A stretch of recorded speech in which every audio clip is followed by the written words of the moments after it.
They said yesterday, they said we are putting out a prediction. Vikas Dubey and his entire gang will be eliminated in encounters. The nexus will not be revealed. And this is going to happen. Now my question is, they put out encounter predictions. These sellouts. Where is the encounter?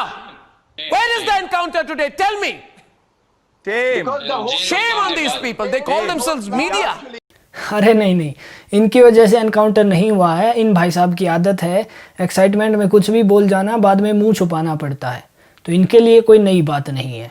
24 hours later. देखिए, आज यहाँ आ रहा था, गाड़ी पलट गई है, जिसमें गाड़ी पलटने के बाद उसने हमारे जो विवेचक हैं पचौरी, उनकी पिस्टल छीन करके पुलिस पर जो है फायर करने का प्रयास किया। इसमें जवाबी फायरिंग में विकास दुबे को जो है जिसमें घायल हुआ और आज अस्पताल में ले जा करके वहाँ उसकी डेथ डिक्लेयर हुई है। तुझसे नाराज नहीं, जिंदगी हैरान हूँ मैं। नमस्ते दोस्तों, विकास दुबे के एनकाउंटर के बारे में आप सब जानते हैं। आज हम वो बातें करेंगे जो हाईलाइट नहीं हुई लेकिन ज़रूरी हैं।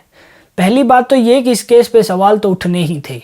अगर एनकाउंटर नहीं होता तो एक लॉबी ये कहना शुरू कर देती कि ये आदमी अभी तक जिंदा कैसे है, ये समाज में रहने लायक नहीं है।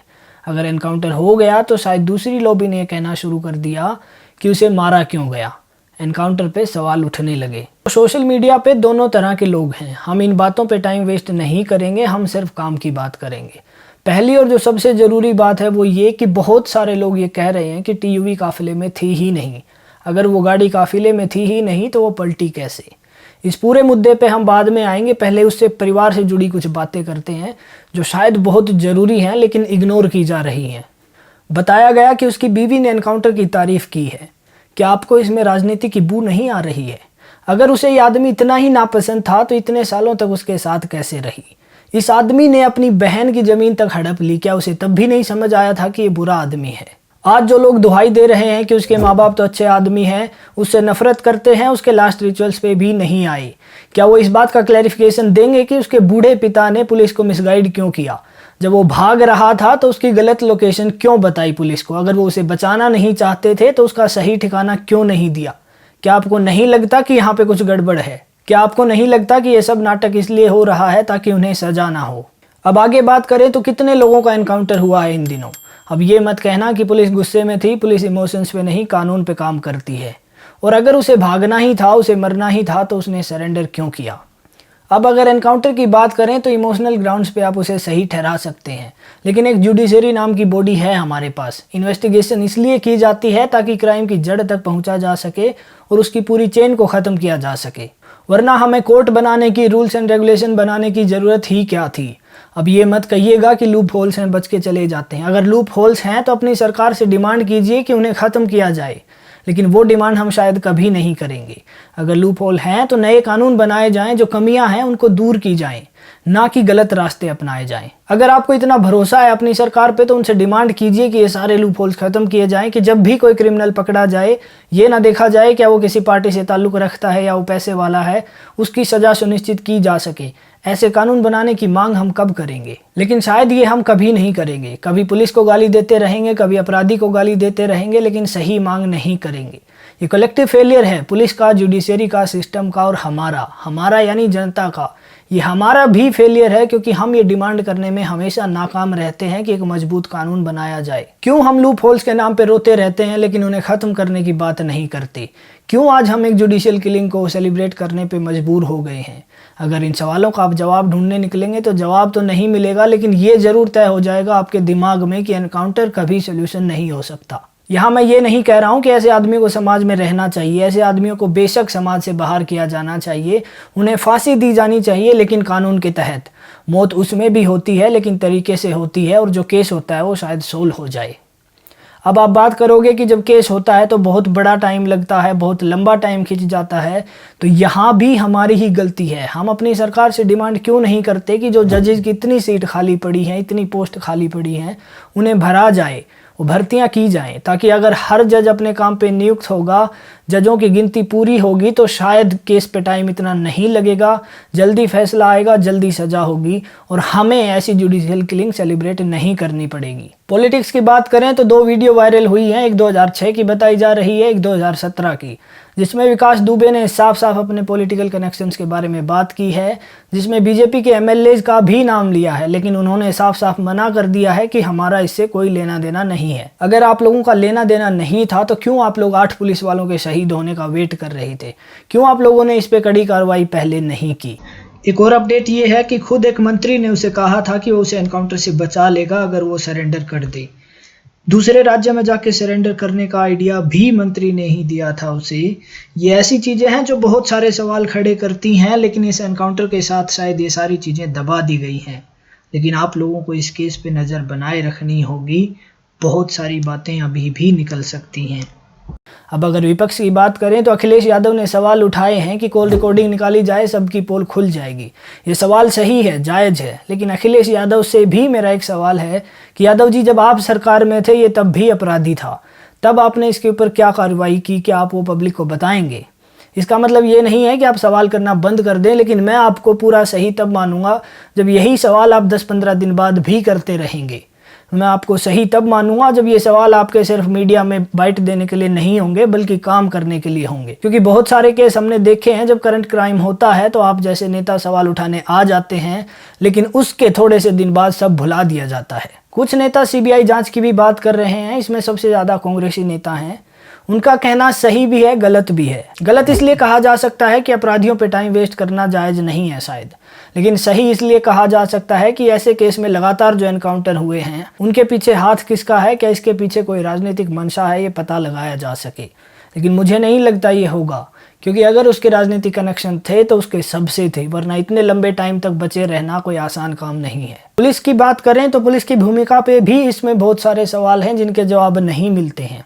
सबसे बड़ा सवाल ये है कि टीयूवी अगर काफिले में थी ही नहीं तो पलटी कैसे, और अगर पलट भी गई तो सारे पुलिस वालों को चोटें आई, वो बेहोशी की हालत में पहुंच गए, लेकिन विकास दुबे को कुछ भी नहीं हुआ। ये कैसे पॉसिबल है? उससे थोड़ा और आगे चलें तो पुलिस ने मध्य प्रदेश पुलिस से उसको रिमांड पे नहीं लिया। मीडिया बता रहा है कि मध्य प्रदेश पुलिस ने जैसे उनको गिफ्ट दिया हो, कोई कानूनी कार्रवाई नहीं हुई। ऐसा क्यों नहीं हुआ? उससे भी आगे अगर बात करें तो जब ये इतना खूंखार अपराधी था जिसने 8 पुलिस वालों को बेरहमी से मार दिया, तो उसे हथकड़ी क्यों नहीं लगाई गई?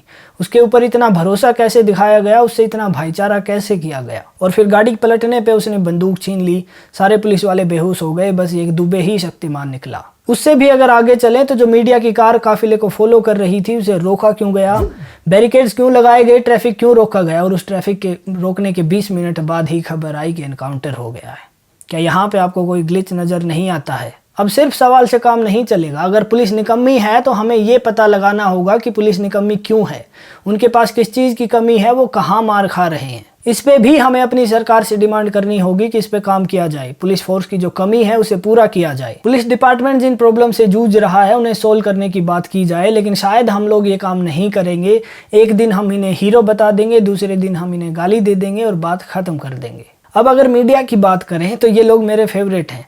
एक भाई साहब को आप देख ही चुके हैं, बाकी कुछ लोगों को अभी तक ये समझ नहीं आ रहा है कि विकास दुबे था या यादव था। मुझे नहीं पता वो उनकी क्या मंशा है इनके पीछे, लेकिन जब पूछा गया तो कुछ लोगों ने कहा कि ये गलती से हो गया। ठीक है, चलो मान लेते हैं कुछ लोगों से गलती हो गई, लेकिन इन मैडम का मुझे लगता है यादव फंस गया है, निकल ही नहीं रहा है। एनकाउंटर के बाद तक भी उन्हें समझ ये नहीं आया है कि वो विकास दुबे था, विकास यादव नहीं था। इनसे मेरा सवाल ये है कि आप लोग स्टूडियो में बैठ के चिल्ला रहे हैं, तो जब आपकी टीम को ग्राउंड पे रोका गया तब आपने इसी गर्मजोशी से सवाल क्यों नहीं किए? तब आपने अपने मीडिया राइट्स का इस्तेमाल क्यों नहीं किया?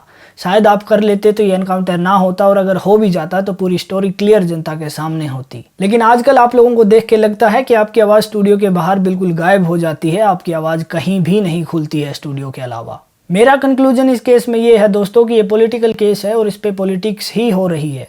इसके माँ बाप, इसकी बीवी तक सब सजा से बचने के लिए इसको खराब बता रहे हैं। सब अपने आप को मासूम दिखाने की कोशिश कर रहे हैं। कोई बड़ी बात नहीं होगी कल को अगर वोट मांगने भी आपके पास आ जाएं। नमस्ते।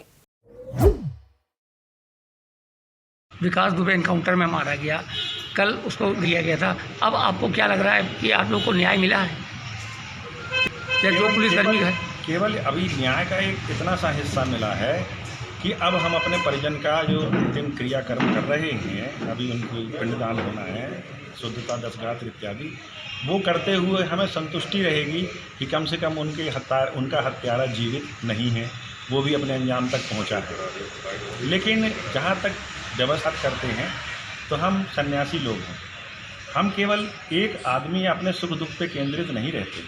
समाज की वो कुष्ठ रोग, समाज की वो रोग तो ज्यों का त्यों बरकरार है, उसको शरण देने वाले, उसको पनपाने वाले, उसकी मुखबिरी करने वाले, उसको संरक्षण देने वाले और फरारी में उसकी सहायता करने वाले, वो सब लोग तो भी ज्यों के त्यों जीवित हैं। एक विकास मर गया, कल 10 विकास और खड़े हो जाएंगे, 16 भी फरार चल रहे हैं।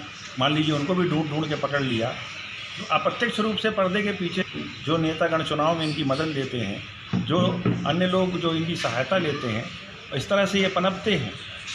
वरना मुझे बताए ना, आपकी एक राज्य मंत्री स्तर की व्यक्ति की थाने में हत्या करने के बाद ये आदमी क्या और कैसे इसने ये साम्राज्य को इतना बढ़ा लिया। कहीं ना कहीं समाज का रोग उसके लिए जिम्मेवार है ना। तो हमें रोग की जड़ों तक पहुंचना चाहिए, उसमें एक बाधा खड़ी हो गई। अगर ये थोड़े समय और जीवित रहता तो शायद इसकी मदद से और कुछ सफ़ेद पोश लोग सामने आ जाता है उनके नाम। लेकिन अब वो संभावना समाप्त नहीं हुई है, लेकिन एक मूल कड़ी जो थी वो बीच में से टूट गई है।